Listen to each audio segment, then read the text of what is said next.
नमस्कार दोस्तों, इस वीडियो में हम बहुत तेज़ी से उत्तर प्रदेश के करंट अफेयर को पढ़ेंगे जो कि 12 अक्टूबर 2025 के यूपी पीसीएस के लिए इम्पोर्टेंट है और आगामी परीक्षाओं के लिए महत्वपूर्ण है। नोएडा में देश की पहली टेम्पर्ड ग्लास निर्माण इकाई का उद्घाटन होगा। एग्जाम में सीधा पूछेगा कि देश की पहली टेम्पर्ड ग्लास निर्माण इकाई का उद्घाटन कहाँ पर हुआ है, तो नोएडा में हुआ है। कहाँ पे हुआ है? नोएडा में। 30 अगस्त 2025 को इसको मंजूरी मिली है और केंद्रीय इलेक्ट्रॉनिक्स एवं आईटी मंत्री श्री अश्विनी वैष्णव ने मंजूरी प्रदान की है। कौन बनाएगा? ऑप्टिमस इलेक्ट्रॉनिक्स और कॉर्निग इनकॉर्पोरेटेड, ये अमेरिका की कंपनी है, उसकी साझेदारी से बनेगा। ठीक है। फिर उत्तर प्रदेश इलेक्ट्रॉनिक्स घटक विनिर्माण नीति 2025 आया है। उत्तर प्रदेश इलेक्ट्रॉनिक्स घटक विनिर्माण नीति 2025 आया है। और कब आया? तो 2 सितंबर 2025 को इसको कैबिनेट की मंजूरी मिली है। नीति के तहत प्रस्तावित प्रोत्साहनों और रियायतों की अवधि में करीब 50,000 करोड़ रुपए का निवेश आने का अनुमान है। नीति के तहत पहले चरण में 11 महंगे कंपोनेंट्स बनाने पर फोकस होगा। टीवी, मोबाइल फ़ोन, लैपटॉप, है ना, इन सब चीज़ों पे काम होगा।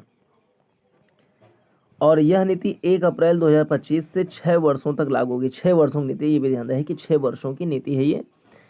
उत्तर प्रदेश इलेक्ट्रॉनिक्स घटक विनिर्माण नीति, ये 6 वर्षों की नीति है, 1 अप्रैल से लागू होगी है। इससे 11 लाख करोड़, पहले इलेक्ट्रॉनिक्स विनिर्माण 1.91 लाख करोड़ रुपए था, जो आज 11 लाख करोड़ का हो गया है। ठीक है। निर्यात में बढ़ोतरी हो रही है इससे। फिर आगे, उत्तर प्रदेश निर्यात प्रोत्साहन नीति 2025 को मंजूरी मिली है। ये सब मेंस के लिए इंपॉर्टेंट है, लेकिन प्रीलिम्स में भी आ सकता है। उत्तर प्रदेश निर्यात प्रोत्साहन नीति 2025 को मंजूरी मिली है। 2 सितंबर 2025 को कैबिनेट की मंजूरी मिली है। ठीक है। नीति का लक्ष्य क्या है? उत्तर प्रदेश निर्यात प्रोत्साहन नीति 2025 का लक्ष्य क्या है कि 2030 तक पंजीकृत निर्यातकों की संख्या 50% तक वृद्धि कर निर्यात 50 अरब डॉलर करना है। 50 अरब डॉलर का निर्यात करना है, ऐसा लक्ष्य है 2030 तक का इस नीति के तहत। और 2023-24 में प्रदेश से करीब 1.7 लाख करोड़ रुपए का निर्यात किया गया था।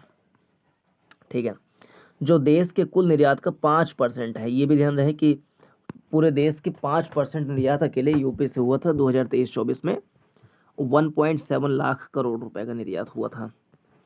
उत्तर प्रदेश बना औद्योगिक विकास का नया हब। ठीक है, नया हब बन गया है। और उत्तर प्रदेश अब बीमारू राज्य की छवि से निकलकर भारत के औद्योगिक विकास का इंजन बनने की दिशा में तेजी से कार्य कर रहा है। औद्योगिक क्षेत्र में रोजगार में 5.9% की वृद्धि दर्ज की गई है यूपी में। और उद्योगों से 57 लाख से अधिक नौकरियों का सृजन हुआ है। देश भर में औद्योगिक रोजगार में यूपी की हिस्सेदारी कितना है? 8% है। ये भी ध्यान रहे, देश भर में औद्योगिक रोजगार में यूपी की हिस्सेदारी 8% है। और रिपोर्ट के अनुसार सकल मूल्य वर्धन में 2023-24 में 11.8% की वृद्धि दर्ज हुई। इसमें प्रदेश की हिस्सेदारी 7% थी। प्रदेश में फैक्ट्रियों की संख्या में भी बढ़ोतरी हुई है। उत्तर प्रदेश का हिस्सा अब कुल राष्ट्रीय फैक्ट्रियों में 8.5% फैक्ट्री जो है अकेले यूपी में है। फैक्ट्रियों के मामले में सबसे आगे है तमिलनाडु, फिर गुजरात, महाराष्ट्र, उसके बाद यूपी का स्थान आएगा। तो चौथे नंबर पे सबसे ज़्यादा फैक्ट्री यूपी में है। सबसे ज़्यादा फैक्ट्री तमिलनाडु, गुजरात, महाराष्ट्र, फिर यूपी। चित्रकूट से वाराणसी तक बनने वाले 6 लेन हाई स्पीड ग्रीनफील्ड कॉरिडोर को मंजूरी मिली है। 249 किलोमीटर लंबी है। ये भी ध्यान रहे बस कि 6 लेन हाई स्पीड ग्रीनफील्ड कॉरिडोर बनेगी। कहाँ से कहाँ तक? चित्रकूट से वाराणसी तक का 249 किलोमीटर, 250 किलोमीटर लंबा होगा ये।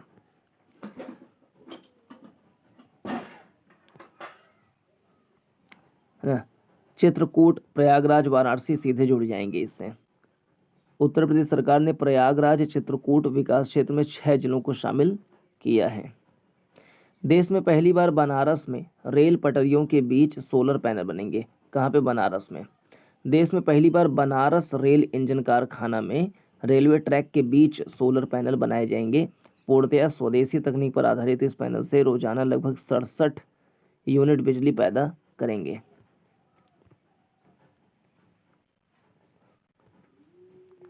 मुख्यमंत्री ने सदन में विजन डॉक्यूमेंट 2047 का प्रारूप पेश किया है। मुख्यमंत्री ने विजन डॉक्यूमेंट 2047 का प्रारूप मुख्यमंत्री ने पेश किया है सदन में। इसमें 2047 तक प्रदेश के विकास का खाका तीन थीम और 12 सेक्टर में काम के आधार पर तैयार होगा। इसके बाद इसे सदन में फिर रख कर क्षेत्रवार चर्चा होगी। इससे 2047 तक प्रति व्यक्ति आय 26 लाख रुपए वार्षिक करने का संकल्प रखा गया। 26 लाख रुपए प्रति व्यक्ति वार्षिक आय रखने का संकल्प रखा गया है 2047 तक यूपी में 26 लाख रुपए। इसमें 500 विशेषज्ञों सहित हर व्यक्ति की सहमति ली जाएगी। 2030 तक प्रदेश को 10 खरब डॉलर की अर्थव्यवस्था बनाने और अगले 5 वर्षों में विकास दर को 14-15% तक से बढ़ाकर 20% तक पहुंचाने का इसमें लक्ष्य रखा गया है। 2030 तक प्रदेश की अर्थव्यवस्था 10 खरब डॉलर पहुंचाने का लक्ष्य रखा है। 10 खरब डॉलर 2030 तक का। 2047 तक भारत को 300 खरब डॉलर की अर्थव्यवस्था बनाने का संकल्प लिया है। ऐसे में प्रदेश को 10 से 60 खरब डॉलर की अर्थव्यवस्था बनाने का रोड मैप बनाना होगा। राज्य का जीडीपी में योगदान कितना है? 9.3% से बढ़ाकर कम से कम जनसंख्या अनुपात 16% के बराबर करना है। प्रस्ताव अर्थशक्ति, सृजन शक्ति, जीवन शक्ति थीम पर है। थीम है अर्थशक्ति, सृजन शक्ति, जीवन शक्ति, जो 12 सेक्टर में काम करेगा। Trade, tourism, technology, tradition, talent को आधार बनाते हुए। उत्तर प्रदेश का पहला ट्रांस कैथेटर महाधमनी वाल्व प्रत्यारोपण तवी TAVI ट्रांस कैथेटर संबंधित है कार्डियोलॉजी से। उत्तर प्रदेश का पहला ट्रांस कैथेटर महाधमनी वाल्व प्रत्यारोपण हुआ है। कानपुर स्थित LPS कार्डियोलॉजी संस्थान वरिष्ठ रोगियों में हृदय वाल्व प्रतिस्थापन के लिए trans catheter aortic valve implantation की सुविधा प्रदान करने वाला उत्तर प्रदेश का पहला सरकारी मेडिकल कॉलेज बन गया है। उसका नाम है कानपुर स्थित LPS कार्डियोलॉजी संस्थान। बस LPS कार्डियोलॉजी संस्थान कानपुर। काशी विश्वनाथ मंदिर और श्री रामेश्वरम ज्योतिर्लिंग के बीच पवित्र जल विनिमय कार्यक्रम हुआ है। काशी विश्वनाथ मंदिर और श्री रामेश्वरम ज्योतिर्लिंग के बीच में हुआ है पवित्र जल विनिमय। 28 जुलाई 2025 को यूपी के मुख्यमंत्री आदित्यनाथ ने काशी विश्वनाथ मंदिर और श्री रामेश्वरम ज्योतिर्लिंग के बीच पवित्र जल विनिमय कार्यक्रम का शुभारंभ किया। ठीक है, काशी तमिल संगमम के तहत ऐसा हुआ। उत्तर प्रदेश का पहला ग्रीन हाइड्रोजन प्लांट कहाँ बना है? मुख्यमंत्री योगी ने 17 अगस्त 2025 को गोरखपुर के खानिमपुर में टोरेंटो समूह, ये भी ध्यान रहे, टोरेंटो समूह के साथ मिलकर ग्रीन हाइड्रोजन प्लांट का लोकार्पण किया है।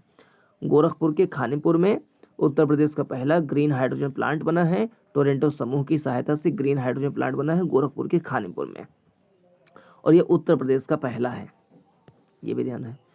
भारत का पहला ग्रीन हाइड्रोजन प्लांट गुजरात के कांडला बंदरगाह में स्थित है, जो देश के नेट जीरो लक्ष्य को आगे बढ़ा रहा है। तो कांडला बंदरगाह में देश का पहला जो है ग्रीन हाइड्रोजन प्लांट बना था, और यह संयंत्र 72 टन ग्रीन हाइड्रोजन का उत्पादन करेगा, ये भी ध्यान दें, 72 टन। चिवनिंग अटल छात्रवृत्ति योजना मुख्यमंत्री योगी ने की उपस्थिति में 19 अगस्त 2025 को यूपी और the foreign Commonwealth and development office UK के बीच समझौता हुआ। ठीक है, चिवनिंग भारत रत्न श्री अटल बिहारी वाजपेयी यूपी राज्य सरकार छात्रवृत्ति योजना इसका नाम रखा गया है। उद्देश्य ध्यान रहे कि मेधावी विद्यार्थियों को अंतर्राष्ट्रीय स्तर पर शिक्षा, शोध, नेतृत्व में उत्कृष्टता प्राप्त करने का अवसर देना है, अंतर्राष्ट्रीय स्तर पर पढ़ाई लिखाई कर पाए, इसके लिए चिवनिंग छात्रवृत्ति है। उत्तर प्रदेश में हर व्यक्ति पर 37,500 रुपये का कर्ज, सीधा एग्जाम में पूछ लेगा, 37,500 रुपये कर्ज। उत्तर प्रदेश में हर व्यक्ति पर 37,500 रुपये का कर्ज ठीक है।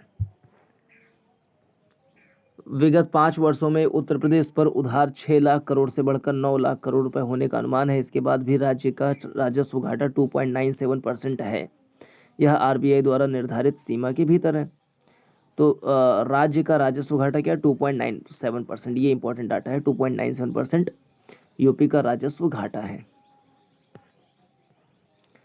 राजकोषीय घाटा वह स्थिति होती है जब सरकार का कुल खर्च उसकी कुल प्राप्तियों से अधिक हो।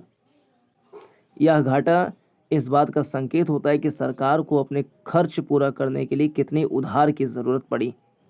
राजकोषीय घाटा सरकार की वित्तीय जरूरतों और संसाधनों के बीच का अंतर दर्शाता है। जलालाबाद का नाम पड़ गया परशुरामपुरी, बस इतना। शाहजहांपुर में है जलालाबाद, उसका नाम तहसील है ये, उसका नाम क्या पड़ गया परशुरामपुरी, बस इससे ज़्यादा नहीं पूछेगा कुछ। लखनऊ शून्य शुद्ध अपशिष्ट शहर बन गया भाई। एग्जाम पूछेगा सीधा कि शून्य शुद्ध अपशिष्ट शहर बन गया है लखनऊ। शून्य शुद्ध अपशिष्ट शहर बन गया है लखनऊ, बस। स्वच्छ भारत मिशन की शुरुआत कब हुई थी, एग्जाम पूछेगा तो 2 अक्टूबर 2014 को हुई थी। 2 अक्टूबर 2014 को स्वच्छ भारत मिशन की शुरुआत हुई थी। भारत के पवित्र बौद्ध अवशेषों की 127 वर्ष बाद घर वापसी हुई है।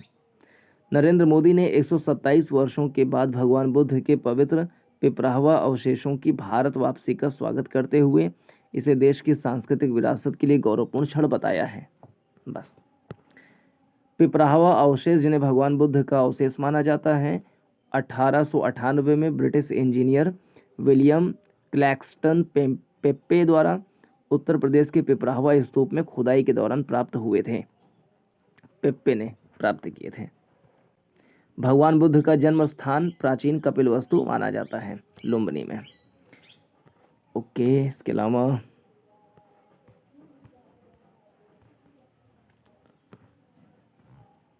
ये देखें, ऐतिहासिक साक्ष्यों के आधार पर ऐसा माना जाता है कि बुद्ध के अवशेष उनकी मृत्यु के बाद विभिन्न स्थानों पर निर्मित 9 स्तूपों में 8 स्तूप आता है इतिहास किताबों में कि 8 स्तूप बने थे।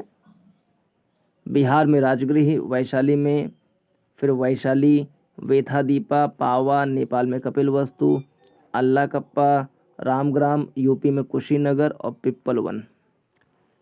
उत्तर प्रदेश में शिक्षा सुधार और बुनियादी ढांचा, इस पे काम हो रहा है। 23 नए निजी विश्वविद्यालय बनाने का वो है।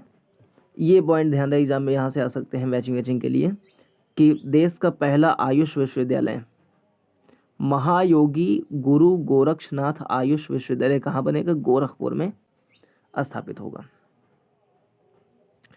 ये इंपॉर्टेंट है लाइन कि प्रदेश में देश का पहला आयुष विश्वविद्यालय नाम है महायोगी गुरु गोरक्षनाथ आयुष विश्वविद्यालय, कहाँ बनेगा, गोरखपुर में। और मेरठ में एक खेल विश्वविद्यालय बनेगा, मेजर ध्यानचंद राज्य खेल विश्वविद्यालय, कहाँ प्रस्तावित है, मेरठ में। ये 2 चीज़ें। इसके अलावा हाँ, लखनऊ में एक महत्वाकांक्षी AICT परियोजना बन रही है, कहाँ पे, लखनऊ में, जो पुराना न्यूज़ है। गाजियाबाद में WHO IRCH वर्कशॉप, कहाँ पे, WHO IRCH वर्कशॉप कहाँ पे है, गाजियाबाद में है, बस। इसके अलावा कुछ भी नहीं।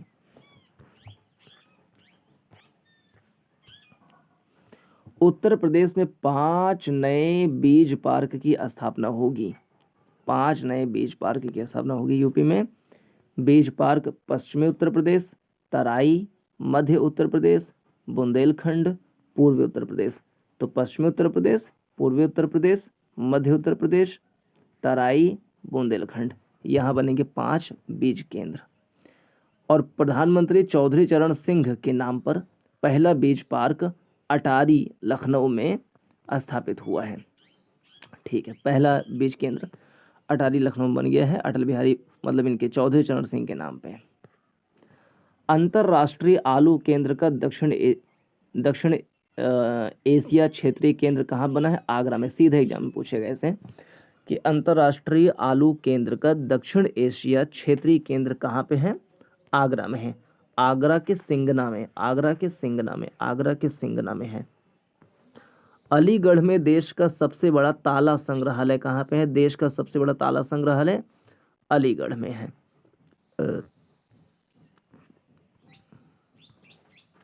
लोमड़ी व सियार के आक्रमण को मानव वन्यजीव संघर्ष की श्रेणी 2 में राज्य आपदा घोषित किया गया है। लोमड़ी व सियार, बस दो नाम का जानवर का नाम ध्यान है। लोमड़ी व सियार के आक्रमण को मानव वन्यजीव संघर्ष की श्रेणी 2 में रखा गया। इसका मतलब क्या होता है कि ऐसे हमलों से होने वाली मौतों को राज्य आपदा घोषित किया गया है और 4 लाख मुआवजा मिलेगा इन सब में अगर कुछ हमला होता है तो।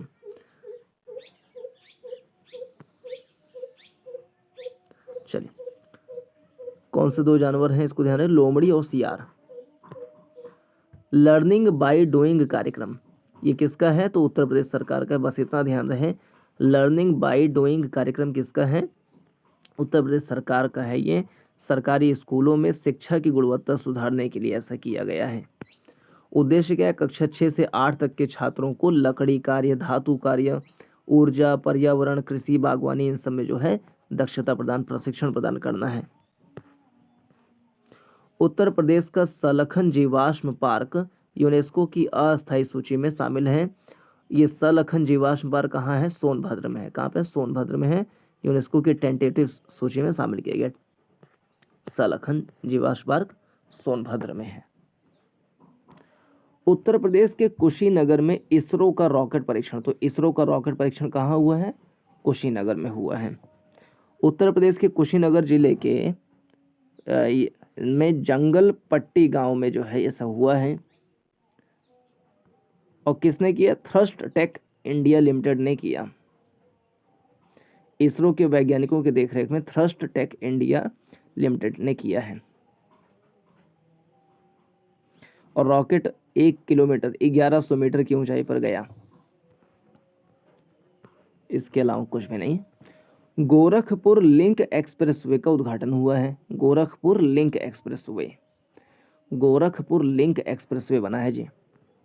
ठीक है, 91 किलोमीटर लंबी है ये गोरखपुर लिंक एक्सप्रेसवे।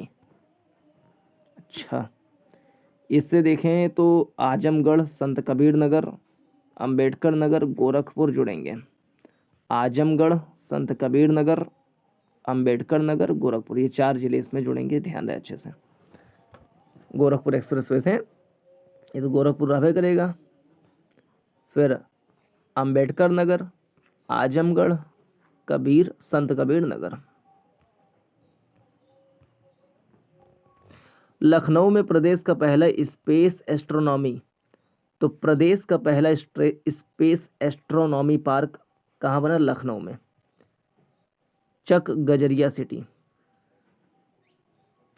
उत्तर प्रदेश का पहला स्पेस एस्ट्रोनॉमी पार्क कहाँ बनेगा? लखनऊ में बनेगा। उत्तर प्रदेश विज्ञान एवं प्रौद्योगिकी परिषद इसको बनाएगी। लखनऊ को यूनेस्को क्रिएटिव सिटी नेटवर्क की गैस्ट्रोनॉमी श्रेणी के लिए नामित किया गया है। किसको? लखनऊ को। ये प्रदेश का पहला एस्ट्रोनॉमी स्पेस एस्ट्रोनॉमी पार्क बनेगा लखनऊ में। फिर यहाँ पे अगला न्यूज़ है कि यूनेस्को की क्रिएटिव सिटी नेटवर्क की गैस्ट्रोनॉमी सूची में शामिल किया है लखनऊ को, नामित किया गया है। लखनऊ को यूनेस्को की क्रिएटिव सिटी ऑफ गैस्ट्रोनॉमी में शामिल किया गया लखनऊ को। और क्या होता है इसमें कि जो व्यंजन की समृद्ध परंपरा है उसमें स्वादों पर आधारित है। ये खाने पीने की चीज़ें यहाँ पे जैसी हैं तो उसके लिए मिला है।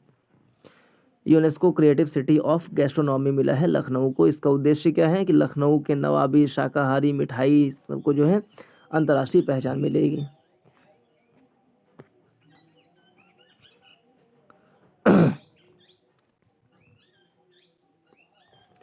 उत्तर प्रदेश नियोजन विभाग द्वारा 2023-24 के सकल जिला घरेलू उत्पाद के आंकड़े जारी हुए हैं। इसमें पश्चिमी उत्तर प्रदेश का राज्य के सकल घरेलू उत्पाद में 48%, तो पूर्वी उत्तर प्रदेश के जिले का 27% का योगदान है। उत्तर प्रदेश की जीडीपी में पश्चिमी यूपी का योगदान कितना है? 48.5% और पूर्वी यूपी का 27.5%। इतना ध्यान रहे बस।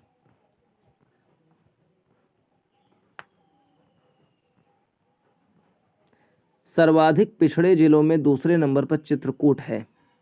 यहाँ देखिए जिलों की जिला घरेलू उत्पाद में श्रावस्ती जिला अंतिम स्थान पर। सबसे जो है कम जीडीपी में जीएसडीपी में योगदान है श्रावस्ती का, उसके बाद सबसे कम योगदान है चित्रकूट का।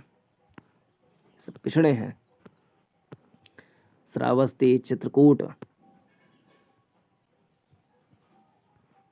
और सबका नहीं याद करना इतना बैठ करके।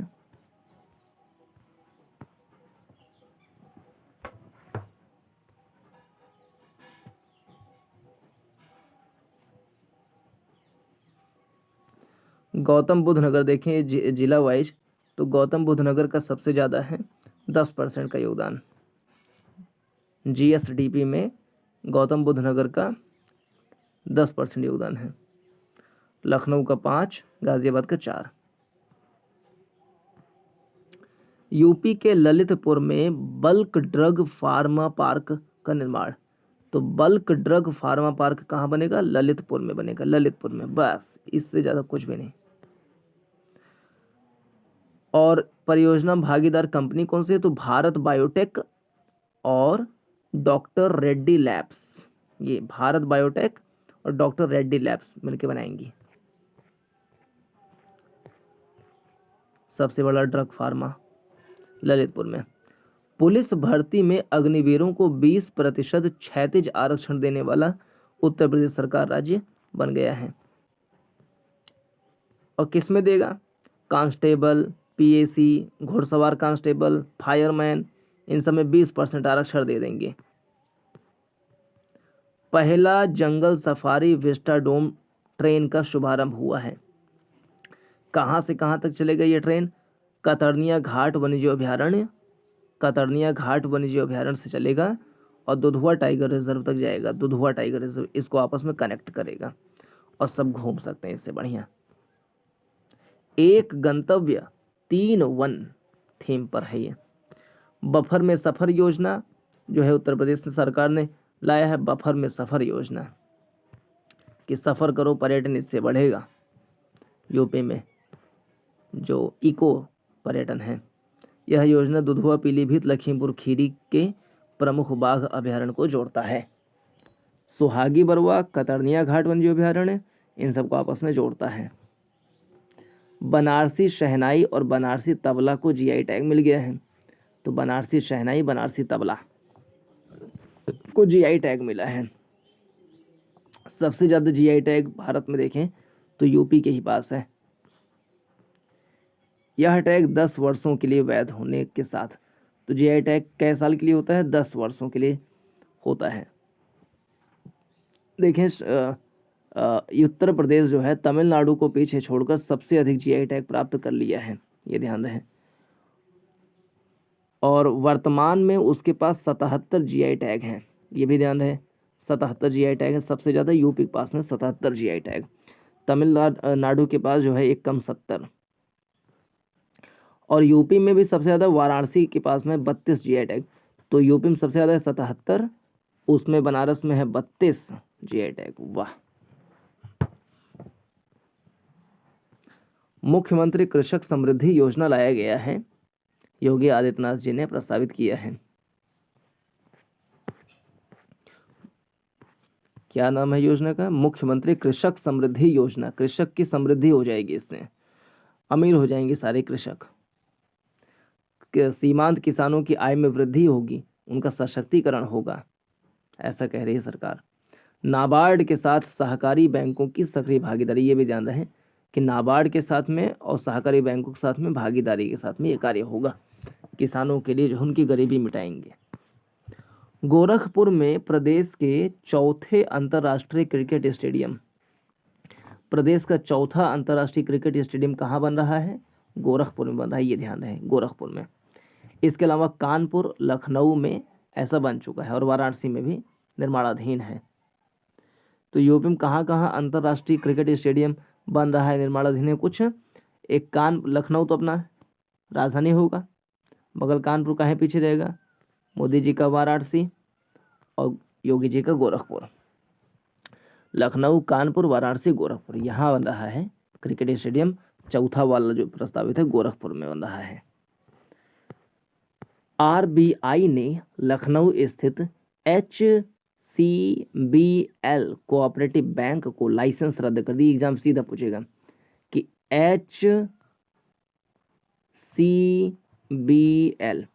HCBL का लाइसेंस रद्द कर दिया है आरबीआई ने। कहाँ थी वो बैंक? लखनऊ में। HCBL कोऑपरेटिव बैंक का लाइसेंस रद्द कर दी।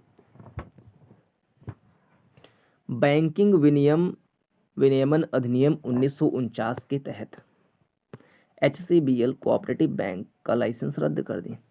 भारत के सबसे बड़े titanium super alloy plant, Bharat का सबसे बड़ा टाइटेनियम सुपर एलॉय प्लांट का उद्घाटन कहाँ हुआ है?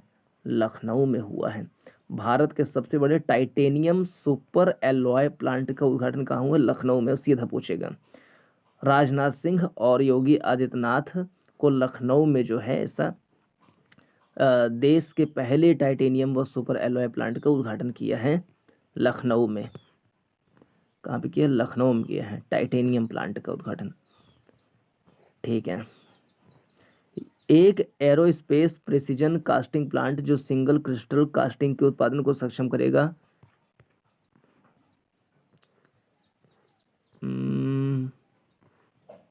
बस बस बस बस बस। उत्तर प्रदेश सरकार द्वारा विश्व बैंक के सहयोग से यूपी एग्रीज और एआई प्रज्ञा पहल की शुरुआत की। एग्जाम में सीधा पूछेगा कि उत्तर प्रदेश सरकार ने किसके सहयोग से यूपी एग्रीज और एआई प्रज्ञा पहल की शुरुआत की है? तो विश्व बैंक के सहयोग से। विश्व बैंक यूपी एग्रीज और एआई प्रज्ञा पहल की शुरुआत किसने की है? यूपी ने की है, विश्व बैंक के सहयोग से। योगी आदित्यनाथ ने इसका उद्घाटन किया है। ये भी ध्यान रहे, यूपी एग्रीज परियोजना का उद्देश्य पूर्वांचल और बुंदेलखंड के 28 जिलों में कृषि में क्रांति लाना और महिलाओं की 30% हिस्सेदारी के साथ लगभग 10 लाख किसानों को लाभ पहुंचाना है। Very much important. UP agrees परियोजना का उद्देश्य पूर्वांचल और बुंदेलखंड, क्या? पूर्वांचल और बुंदेलखंड के 28 जिलों में कृषि में क्रांति लाना और महिलाओं की 30% हिस्सेदारी के साथ लगभग 10 लाख किसानों को लाभ पहुंचाना है। इसके लिए जो है 2700 करोड़ रुपए की जुटाया गया है फंड।